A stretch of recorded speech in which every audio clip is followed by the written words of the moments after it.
Yo guys, it's slyroh. You already know that today I am starting a brand new playthrough as I'm going to be hitting up another Yu-Gi-Oh game, as today we're going to be playing Yu-Gi-Oh! Duelist of the Roses. This game is one of the weirdest concepts for a video game ever created, and it's personally maybe my favorite Yu-Gi-Oh game. Forbidden Memories is definitely up there for me for the nostalgia factor, but the gameplay in this is so wild and so much fun.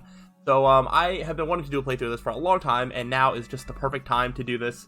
I don't think there's going to be any more Yu-Gi-Oh games after this. This might be sort of the last hurrah, just because there's not that many good Yu-Gi-Oh games left, as well as, you know, ones that I would be super interested in playing. However, I know that people like watching Yu-Gi-Oh, so, I mean, if you have more suggestions, let me know, but, let's just go ahead and get into Duelist of the Roses. If you don't know what this is a game that is based on the War of the Roses, which is a real thing from, like, the 1400s or something. I don't know. I don't really know that much about the actual thing. Most of my knowledge of the event comes from this game, which I assume a lot of it is not very factual. So don't come to me, you know, if you need to write a history report on the War of the Roses. But yeah, we're just gonna hop into this, and you'll see what we're doing. You'll see what we're doing. I'll explain the gameplay as we do it, because if I try to do it ahead of time, it's just not gonna work. It just straight up is not going to work. Also, fun fact, this is the game, when you beat Yu-Gi-Oh! Forbidden Memories, you get, like, a code, and this is the game that you can use that code for, and I still have that code. I took a picture of it, and I still have it on my phone, so let's go. The British Empire in the 1480s, the Wars of the Roses, a power struggle between the houses of Lancaster, the Red Rose, and York, the White Rose, to decide a royal successor was nearing an end. But the Yorkists won the lead. The reign of Richard III was but a step away. The game's audio is also kind of like up and down, so it feels very loud to me. I don't know if it's coming through very loud, so if I need to make some audio adjustments, it could happen throughout the series. But we're just going to run it for now. I think this should be okay. Okay, and in France, Yugi, who is Henry Tudor, who's like the real person, I think, the last Lancastrian heir, was being forced to live a life of exile. The Lancastrian forces were rendered powerless by the ancient cards of sorcery wielded by Seto and his 7 followers who were known as the Road Crusaders, served under the flag of Lord Crawford, a powerful Yorkist nobleman. Lacking a duelist to champion their cause, defeat was imminent for the Lancastrians. In England, dual card games were still at the fledgling stage. Thus, the Lancastrians had to look elsewhere for a duel master capable of facing the Rosencrews in battle. With this in mind, Margaret Mai Beaufort of Lancaster secretly requested a High Druid to summon a duelist from another age. So we are being summoned back in time from the modern day to take our Yu-Gi-Oh knowledge and put it to the test as to how it was played in the 1400s, which is a wildly different game, kind of. You'll see. Ooh! Summoned from the mystic circle of red and white roses, the one capable of harnessing pure power. There was truth to the legend of the Rose Duelist. Lady Margaret, I did it. Now we have the means for defeating the evil forces of Rosencrews. Oh, my apologies. In my excitement, I forgot I was in the presence of the Rose Duelist. Let me introduce myself. I am Simon McMorrin, High Druid and servant of Lancaster. May I be so bold as to ask the name by which the Rose Duelist would like to be known? I mean, you shouldn't even have to ask me, because my name is slyroh. You already know. That's, you know, kind of my whole thing. So the fact that you had to ask me means that you're a fake fan. slyroh, fine name indeed. I thought so. Now here's the situation. The year is 1485 and you are currently in Stonehenge near Salisbury, England. The British Empire is in turmoil with the House of Lancaster's rightful claim to the throne being challenged by the Yorkist usurpers. The power struggle is referred to as the Wars of the Roses, a name based on the badges used by both sides, a red rose for the Lancastrians and a white rose for the Yorkists. Right now our kingdom is threatened by the Yorkists and their wrongful claim to the throne. All because the Yorkists enjoy the support of the Raised Crusaders and their sorcerous white rose cards. Using our red rose cards, we summon you, slyroh, to this day and age. We hope that your dueling experience will defeat the Rose Crusaders and lead us to victory.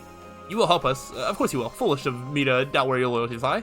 Rumor has it that only the legendary Rose Duelist stands a chance against the power of Rosencrews. We appreciate any help you can provide against them. Before I forget, I should warn you that rules to dueling differ here from those in your age. How do you know? How do you know what dueling is like in the future, huh?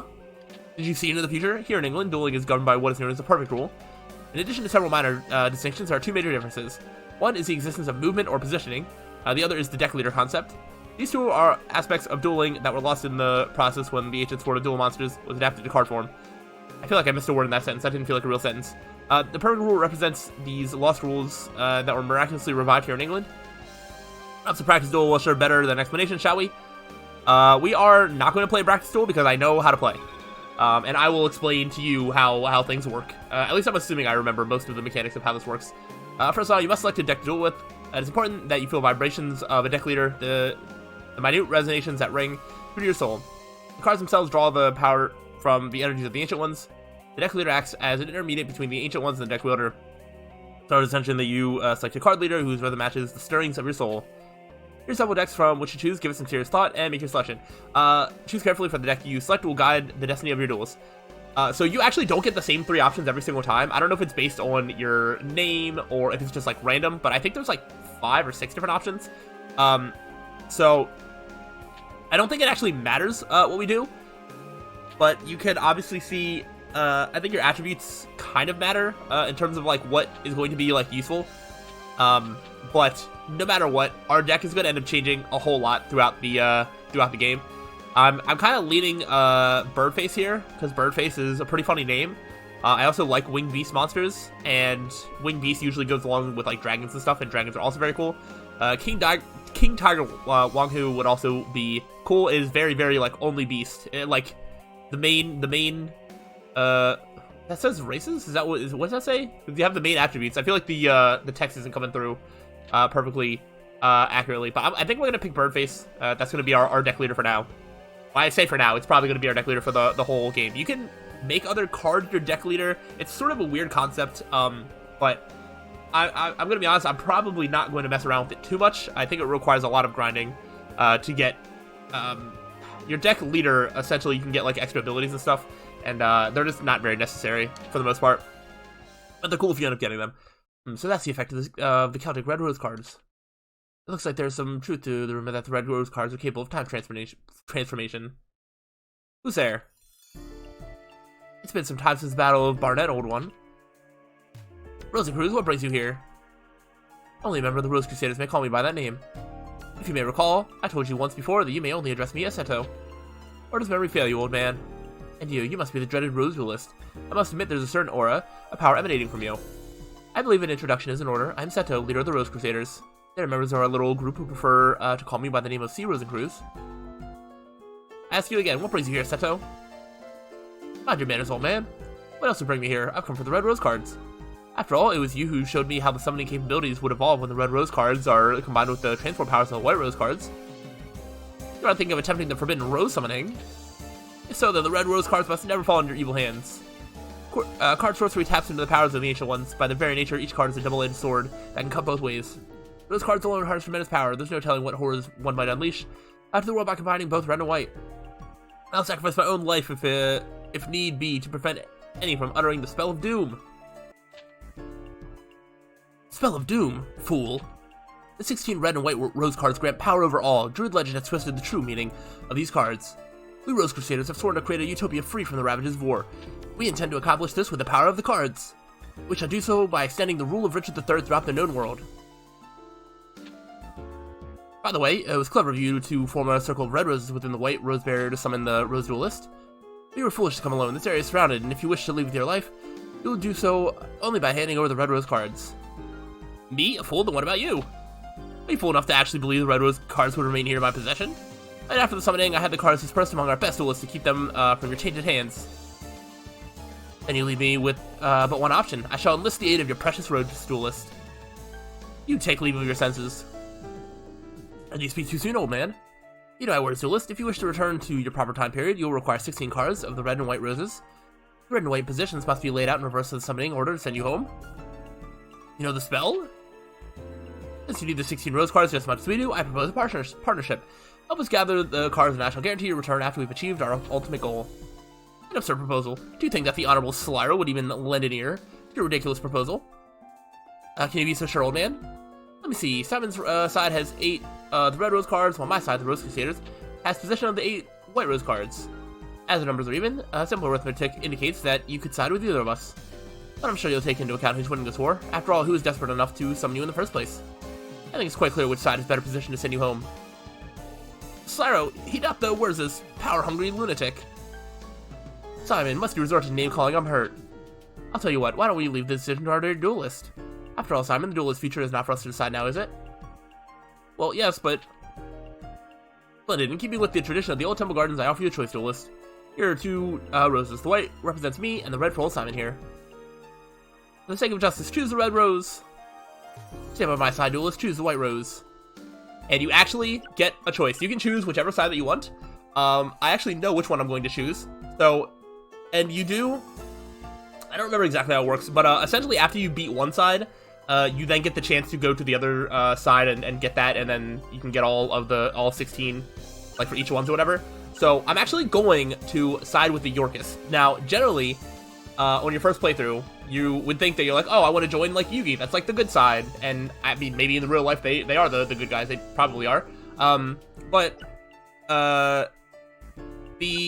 the Lancastrian side, the Red Rose side, is actually, I think, harder. And I would rather play this game in, like, starting with the easiest and then going to the hardest. And siding with Sento is actually easier. The first couple duels are not very difficult at all. Whereas the first couple of duels on this side are actually pretty difficult. And I think I actually prefer the Red Rose side. I think it's just a more fun playing experience. Both of them are great. But we're actually going to start with the Yorkist, that way we can just continue to have the game get better and better throughout. So we're actually going to side with Sento. Oh, wise choice, Duelist. I see you are well versed in judging a situation. Welcome to the Rose Crusaders. I am honored. Okay, old man, it's time you made yourself scarce. What are you doing? Stop! No! Don't worry, I'm not going to hurt you. I just need you out of the way until everything's settled. Now, let's talk about the Red Rose cards. Simon mentioned that he spread the cards among certain individuals just after something new. I think it's safe to assume that a large number of those individuals are his confederates currently located in France. I'd like to ask you to enter France from Dover and retrieve those cards for our cause. I'll go myself, however, I'm needed here to maintain our barrier against any invading forces. According to the legend, one must use a deck whose cost is lower than opponents to capture a rose card of another color. Blah. Remember, a deck that costs lower than that of an opponent is the key. Yes, that is something that we need to keep in mind. I also heard somewhere that the Celts inherited their red rose card from the original inhabitants of Stonehenge. This would mean that our enemy, Yugi, who comes from a line of Welsh nobility, would likely have inherited one of the red rose cards. This means that those who oppose the Rose Crusaders are sufficiently equipped to duel against us as equals. Given their desperate situation, they will retaliate with everything they've got. It would be wise not to underestimate them. I'm depending on you. Alright, we are finally getting there. But yeah, that is the setup to a wild story. That is what this game is. Also on the other side, so this one is a straight, like, it goes one duel to one duel to one duel to one duel. Whereas the other one, you get, like, choices. And I'd rather just be, locked into one duel at a time for right now. So we're going to go to deck. I want to see, I don't remember how to put in this code. But we can kind of look at our deck. If we're looking at, if we want to do it by... Okay, oh, you can make, like, 3 different decks. I'm probably not going to mess with that. We can do it by, let's do, like, attack sort. Oh my gosh. We start with a Parrot Dragon. Monstrous Bird, Wing Eagle. Alright, we got a lot of stuff. And here we can sort of see, and there are effects in this game.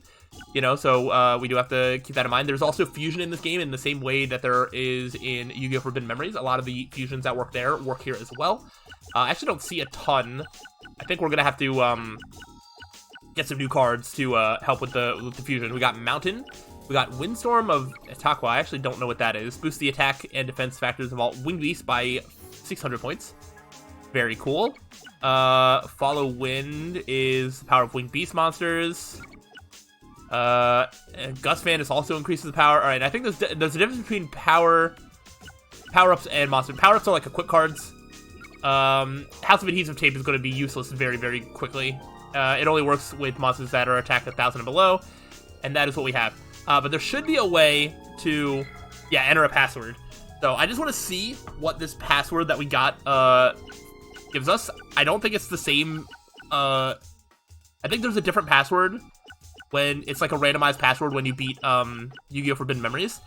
And so you're not always going to get the same password. There's like a limited number. So let's just see which one we got. I'm probably not going to put it into the deck immediately. That's probably going to be a really good card or something. And yeah, it's Mirror Wall. Mirror Wall is permanent trap that triggers when an enemy initiates an attack against your leader or other cards on the field and reduces the attack of the enemy by half. It's very, very good. And it's a little strong for the first duel. Let's run our first duel, with the default deck as intended. If I want to add that into the deck later, then maybe I will. But I'm not going to worry about it right now. We're going to go ahead and take on Taya. Taya is not a pushover, but I do think it is very possible to beat her, especially with a Winged Beast deck. The Rose Duelist, you dared to betray the hopes of Prince Yugi. I'll teach you a lesson you'll never forget. And you saw that her deck cost was 933, which means that our deck cost needs to be below that. And all of the default decks are going to be lower than like the first duelist that you'll face. So that's not an issue. And so yeah, this is the field, right? Each square will have its own field thing. So you have normal. This one is meadow. So it's I'm basically just pulling off of a lot of classic Yu-Gi-Oh knowledge. So like meadow is going to strengthen like warriors and beast warriors, things like that. Mountains are going to strengthen dragons and winged beast and thunder monsters. And if you want to attack the opponent's life points directly, you need to go have a monster go across the field and actually attack them directly. And can we see? All right, we can see the details. Doesn't have any leader abilities, but you can see on the bottom center where it says Dancing Elf, it says Fairy. It has like the type, whatever. It also has a little star that says 2LT for like Second Lieutenant. That's the rank that it is. That's actually what ours starts at as well. And that leader rank can increase, and as that increases, you will gain ranks and you can get abilities and whatnot. I don't remember all the determining factors that, you know, go into with that, but yeah, so we can either move our leader or we can summon. I want to look at what we have before I make a decision. Let's see what this effect is. Spellbinds enemy for 1 turn when this card is flipped face up in battle. So I'm going to be aggressive. I'm going to move forward. And I'm going to go ahead and put Shining Friendship here. It's going to stay face down. And that way, if she attacks, it's going to Spellbind, and then I have a turn to react. And we're going to end our turn. So this puts together, you know, movement and all sorts of strategies all together. And we see that she used an equip card there. So that does make me a little worried. So we have a fire. Oh, also, we only have, you see these are grayed out. At the top right, you can see that we have, our life points are 4,000. There's a little star that says 3.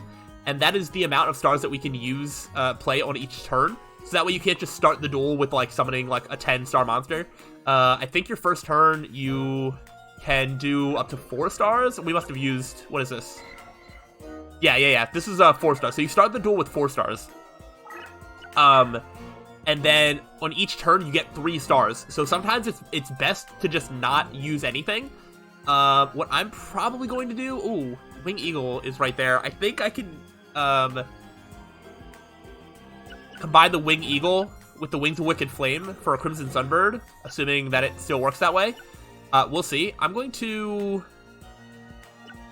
keep the Shining Friendship right there. I'm actually not going to do anything. I'm just going to hold and hope that the Crimson Sunbird will be good enough. She is continuously using power increase, which is a little scary. But she's also summoning monsters that have to be 4 stars or lower.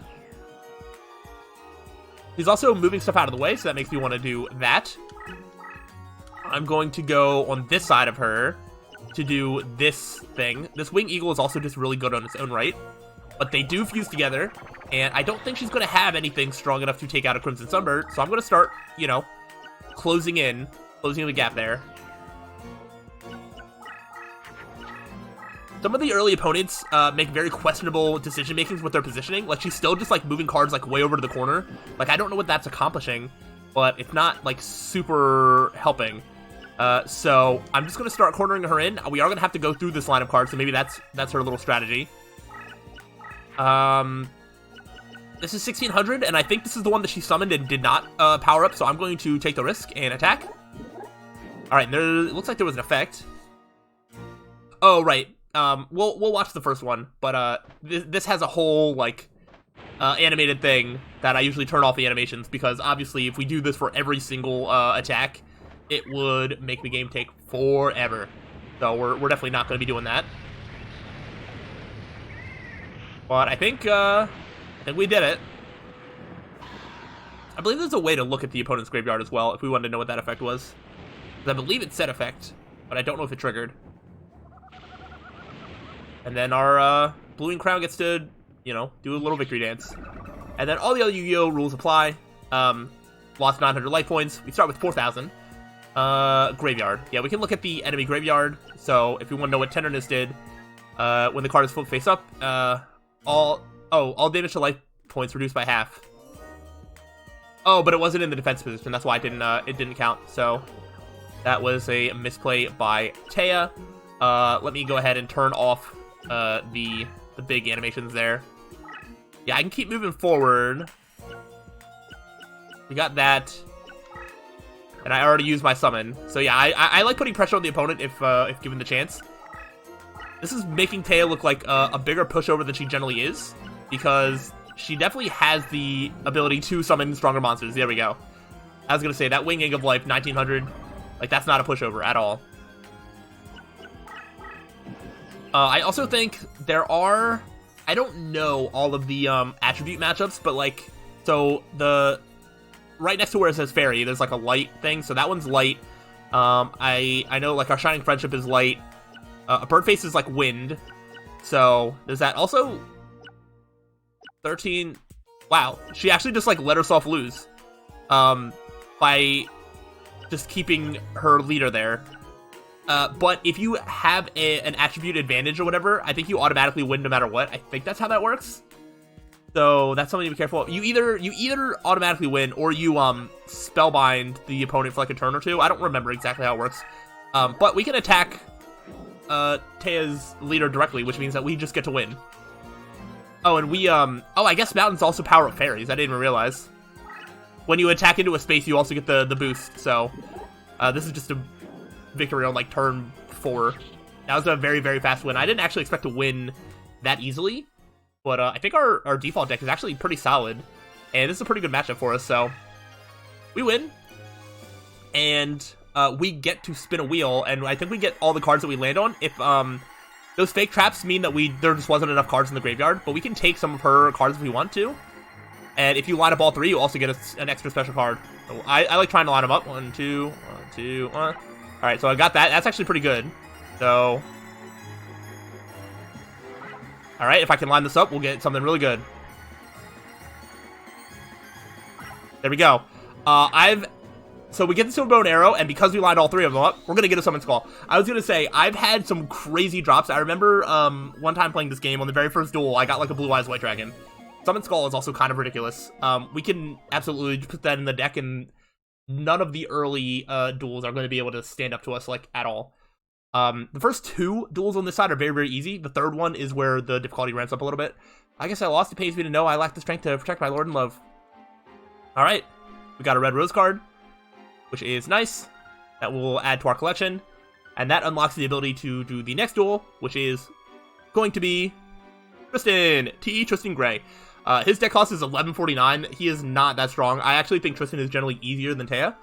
So we are going to do that on the next time, but let's go ahead and just set up our deck. I mean, we earned the Summon Skull through legitimate means, and it does still cost like 6 stars to play, so it's not like we can bring it out like turn 1. I'm just gonna go. Actually, I'm gonna immediately take out this half of adhesive tape. That's literally never gonna be useful. Silver Bow and Arrow is for what, fairies? How many fairies do I have? I mean, I have the Shining Friendship, right? Wait, type or attribute? So type. We have, literally that's it. Alright, so it's not worth putting the equip card in. And so we can see our deck cost. The text is a little weird, probably just based on the way that I'm playing this game. But, so our deck cost, I think, is 846. I think if we exit out, we can see it without it being as messed up as it is. Is that right? And, every 5 duels, you can actually, I think, like, reincarnate a card. So you can basically, like, destroy a card. Okay, so it still has this sort of messed up text, but I think that's 846 is our deck cost at the bottom middle. Every 5 duels, you can reincarnate a card, and you get better cards based on like the value of one that you you sacrifice. So, actually, hold up. I'll probably explain it more once we actually get 5 duels done. But say like, you know, the Silver Bow and Arrow, we're not gonna use it. We could actually reincarnate it, and so we'd get rid of that, and we'd get 3 cards of equal value in its place, and obviously, or not of equal value, but like of the same value range. So, and the higher the deck cost of the monster, generally the better cards that you will get in return. So like we could, you know, just sacrifice this Mirror Wall and just get 3 ridiculously powerful cards. I'm probably not going to do that, but it is a thing that we can do. We could also decide to make another card our leader. I mean, I don't think we can make Magic and Trap cards leader, but we could make one of these our leader and use the Bird Face as like an actual card. I think you can do that. Or they might need to actually, gain like a rank before they can become a leader. I don't remember exactly how it works. Oh, the Summon Skull has like different art than when it was on this side. Oh, okay, that's so weird. When we got it, it didn't have that art, but now it has that art. It's it looks cool. But yeah, we'll go into that thing after 5 duels. Either way, there's also probably going to be some grinding involved in this game. I don't know how much of it's going to be done on screen versus off screen. But no matter what, we're definitely going to be able to beat Tristan next time. So we will at least have that. So hopefully you have enjoyed this first episode. If you have any questions, I can answer any of them in the comments, because this game can be confusing, but I don't want to try and run through like every little thing. So yeah, I hope you're excited for this playthrough. I know I am. And yeah, I will see you all on the next time. If you're enjoying, let me know. But I'm gonna get out of here. Goodbye.